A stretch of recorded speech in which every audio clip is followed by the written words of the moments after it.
Draft ہے وہ first time سامنے آیا ہے اور اس میں جو پوائنٹس ہیں وہ آپ لوگوں سے شیئر کروں گی۔ آئینی ترمیم سے متعلق پاکستان پیپلز پارٹی کا جو مسودہ سامنے آیا ہے اس میں جو آئین کے آرٹیکل 175A ہے اور 199 میں ترامیم کی تجویز دی گئی ہے۔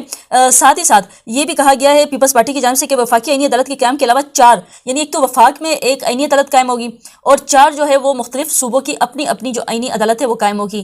یہ کہا جا رہا تھا اس سے قبل کہ جو آئینی عدالت ہے وہ ایک ہی یعنی وفاق میں ہی ہوگی، یہاں پہ یعنی ہیڈ کوارٹر ایک ہی جگہ پہ ایک ہی یہاں پہ جو عدالت ہے وہ قائم ہوگی مین۔ لیکن اب جو پیپلز پارٹی ہے، یہ پیپلز پارٹی کا موقف ہے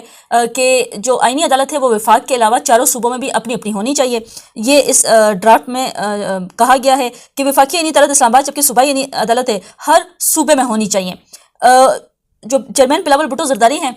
وہ بار بار اس بات پہ زور دے رہے ہیں کہ آئینی عدالت کا جو قیام ہے وہ بہت امپورٹنٹ ہے، اس میں وہ ثالث کا کردار بھی ادا کریں، کبھی ایک کو